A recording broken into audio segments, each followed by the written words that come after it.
Hello student, ಈ ವಿಡಿಯೋದಲ್ಲಿ ನಾವು ಕಂಪನಿ ಅಕೌಂಟ್ ಸಬ್ಜೆಕ್ಟ್ ನಲ್ಲಿ ಬರುವಂತಹ 5 ಅಂಕದ ಪ್ರಶ್ನೆ ಇಂಟ್ರಿನ್ಸಿಕ್ ವ್ಯಾಲ್ಯೂ ಆಫ್ ಶೇರ್ ನ ಮತ್ತೆ ಅದರ each class of equity share ನ ಹೇಗೆ ಕ್ಯಾಲ್ಕುಲೇಟ್ ಮಾಡಬೇಕು ಅನ್ನೋದ್ರ ಬಗ್ಗೆ ಡಿಸ್ಕಷನ್ ಮಾಡೋಣ.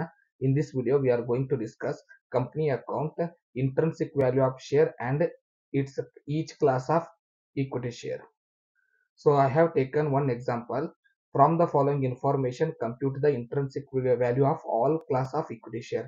Total asset given 8 lakh, extra liability 2 lakh, 10,000 15% preference share of 10 each value 1 lakh, 20,000 equity share of 10 each fully paid up value 2 lakh, 10,000 equity shares of 10 each rupees 5 paid up value 50,000, 10,000 equity shares of rupees 10 each 6 paid up value 60,000.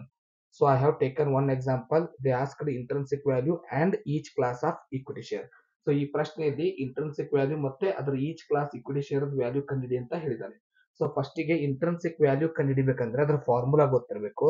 Net asset divided by number of equity share. So ಆ net asset ಕಂಡಿಡೋದಕ್ಕೆ ನೀವು ಒಂದು chart prepare ಮಾಡಬೇಕು. ಇದರಲ್ಲಿ 5 transaction ಬರುತ್ತೆ. ಒಂದು total asset ಬರುತ್ತೆ, liability ಬರುತ್ತೆ, preference share, ಅದ್ರ ಮೇಲೆ ಡಿವಿಡೆಂಡ್, ನೋಷನಲ್ ಕಾಲ್. ಸೊ ಇವು 5 ಟ್ರಾನ್ಸಾಕ್ಷನ್ ನೀವು ತಗೊಂಡು ಇಂಟ್ರಿನ್ಸಿಕ್ ವ್ಯಾಲ್ಯೂ ಆಫ್ ಶೇರ್ ನ ಕಂಡುಹಿಡಿಬೇಕು. ಸೊ ಮೊದಲಿಗೆ ಇಂಟ್ರಿನ್ಸಿಕ್ ವ್ಯಾಲ್ಯೂ ಆಫ್ ಶೇರ್ ನ ಕಂಡುಹಿಡಿಬೇಕಂದ್ರೆ ಸೊ ಪ್ರಶ್ನೆಯಲ್ಲಿ ಏನ್ ಮಾಡ್ಬೇಕಂದ್ರೆ ಟೋಟಲ್ ಅಸೆಟ್ ಎಷ್ಟಿದೆ ಅದನ್ನ ಚೆಕ್ ಮಾಡಬೇಕು. ಈ ಪ್ರಶ್ನೆಯಲ್ಲಿ ಟೋಟಲ್ ಅಸೆಟ್ 8 ಲಕ್ಷ ಇದೆ. So total asset 8 lac. First total asset ತಗೋತೀವಿ 8 ಲ್ಯಾಕ್. ಇದರಲ್ಲಿ ಲಯಬಿಲಿಟಿ ಮೈನಸ್ ಮಾಡ್ತೀವಿ. ಸೊ ಪ್ರಶ್ನೆಯಲ್ಲಿರುವಂತಹ ಲಯಬಿಲಿಟಿ 2 ಲ್ಯಾಕ್ ರುಪೀಸ್ ಇದೆ. ಸೊ ಈ ಲಯಬಿಲಿಟಿನ ತಗೋತೀವಿ. Second transaction liability, first asset, second liability, third preference share. So question ಅಲ್ಲಿ ಪ್ರಿಫರೆನ್ಸ್ ಶೇರ್ 1 ಲ್ಯಾಕ್ ರುಪೀಸ್ ಇದೆ. Next transaction 1 lac preference share. So asset, liability, preference share ಇವು ಮೂರನ್ನು ನಾವು compulsory ತಗೋತೀವಿ. So ಪ್ರಶ್ನೆಯಲ್ಲಿ ಯಾವಾಗ ಡಿವಿಡೆಂಡ್ ಅರಿಯರ್ಸ್ ಅಂತ ಕೊಡ್ತಾರೆ ಅವಾಗ ಮಾತ್ರ ಡಿವಿಡೆಂಡ್ ಹಚ್ಚಬೇಕು.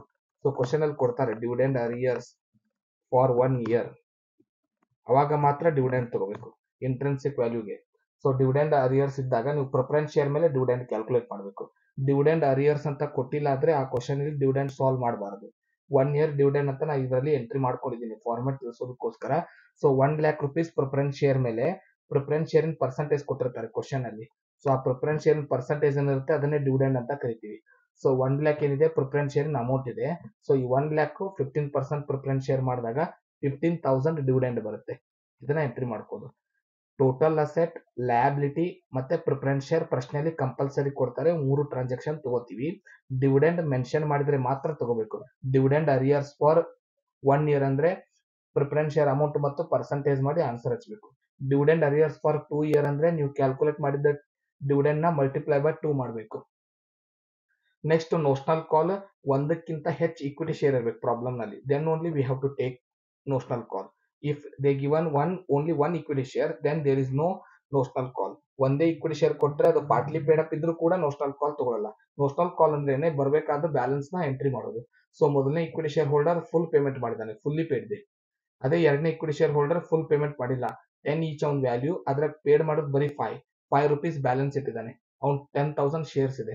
10,000 ಇಂಟು 5 50,000, 10,000 ಇಕ್ವಿಟಿ ಶೇರ್ ಮತ್ತೆ ನೆಕ್ಸ್ಟ್ ನಲ್ಲಿ 6 ಪೇಡ್ ಮಾಡಿದ್ದಾನೆ. ಇನ್ನು 4 rupees ಬ್ಯಾಲೆನ್ಸ್ ಇದೆ. 40,000, 10,000 into 5, 10,000 into 4, 40,000, 50,000 ಇದು ನೋಷನಲ್ ಕಾಲ್. ಟೋಟಲ್ ನೋಷನಲ್ ಕಾಲ್ 90,000. ಫಸ್ಟ್ 4 ಟ್ರಾನ್ಸಾಕ್ಷನ್ ನ ಮೈನಸ್ ಮಾಡ್ತೀವಿ. Asset, liability, preference share, dividend ನ ಮೈನಸ್ ಮಾಡ್ತೀವಿ. ಲಾಸ್ಟ್ ಟ್ರಾನ್ಸಾಕ್ಷನ್ ನೋಷನಲ್ ಕಾಲ್, ಇದು ಕಂಪ್ನಿಗೆ ಬರಬೇಕಾದ ಅಮೌಂಟ್. ಸೊ ಅದನ್ನ ಆಡ್ ಮಾಡ್ಕೊಂತೀವಿ 90,000 ನ.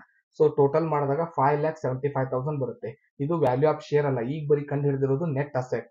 ಸೊ ಫಾರ್ಮುಲಾಗ್ ಬೇಕಾಗಿರೋದು net asset divided by number of equity share. So ಪ್ರಶ್ನೆಯಲ್ಲಿರುವಂತಹ ಇಕ್ವಿಟಿ ಶೇರ್ಸ್ ನಂಬರ್ಸ್ ಏನೇನಿದೆ. ಸೊ ಒಂದೇದು 20,000 ಇಕ್ವಿಟಿ ಶೇರ್ ಇದೆ, ಸೆಕೆಂಡ್ ಒನ್ 10,000 ಇಕ್ವಿಟಿ ಶೇರ್ ಇದೆ, ಥರ್ಡ್ ಒನ್ ಮತ್ತೆ 10,000 ಇಕ್ವಿಟಿ ಶೇರ್ ಇದೆ. ಸೊ 20,000, 10,000, 10,000 ಟೋಟಲ್ 40,000 ಇಕ್ವಿಟಿ ಶೇರ್ ಇದೆ. ಸೊ ನಾವು ಕಂಡುಹಿಡಿದಿರುವಂತ ನೆಟ್ ಅಸೆಟ್ ಮತ್ತೆ ನಂಬರ್ ಆಫ್ ಇಕ್ವಿಟಿ ಶೇರ್ ಏನಿದೆ ಟೋಟಲ್ ಎಲ್ಲ equity share numbers. So add ಮಾಡ್ಕೊಂಡು ಡಿವೈಡೆಡ್ ಬೈ ಮಾಡಿದಾಗ ವ್ಯಾಲ್ಯೂ ಆಫ್ ಶೇರ್ ಬರುತ್ತೆ.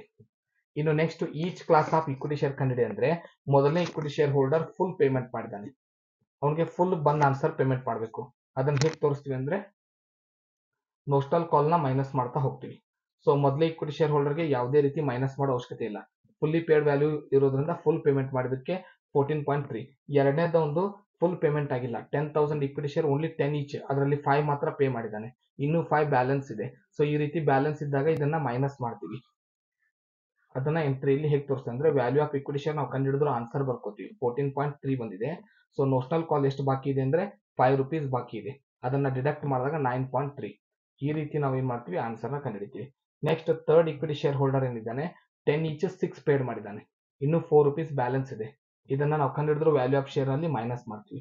ನಾವು ಕಂಡುಹಿಡಿದಿರುವಂತ ವ್ಯಾಲ್ಯೂ ಆಫ್ ಶೇರ್ 14.30 ಬಂದಿದೆ. ಸೊ ಅದರಲ್ಲಿ ಬರಬೇಕಾಗಿರುವಂತ 4 rupees ನೋಷನಲ್ ಕಾಲ್ ನ ಮೈನಸ್ ಮಾಡಿದಾಗ 10.30. ಇದನ್ನ each class of equity share ಅಂತ ಕರಿತೀವಿ. ಮೊದಲು ವ್ಯಾಲ್ಯೂ ಆಫ್ ಶೇರ್ ಕಂಡುಹಿಡಿಬೇಕು. ಕಂಡುಹಿಡಿದ ವ್ಯಾಲ್ಯೂ ಆಫ್ ಶೇರ್ ನಲ್ಲಿ ಪೇಮೆಂಟ್ ಯಾರ್ದು ಬಾಕಿ ಇದೆ, ಪೇಡ್ ಎಷ್ಟು ಕಡಿಮೆ ಇದೆ ಅದನ್ನ ಮೈನಸ್ ಮಾಡಿದಾಗ each class of equity share ಆಗುತ್ತೆ. ಈ ರೀತಿ ಈ ಪ್ರಾಬ್ಲಮ್ ನ ಸಾಲ್ವ್ ಮಾಡಬೇಕು. ನೆಕ್ಸ್ಟ್ ವಿಡಿಯೋದಲ್ಲಿ ನೆಕ್ಸ್ಟ್ ಮೆಥಡ್ ಒಂದಿಗೆ ಸಿಗೋಣ. ಧನ್ಯವಾದಗಳು.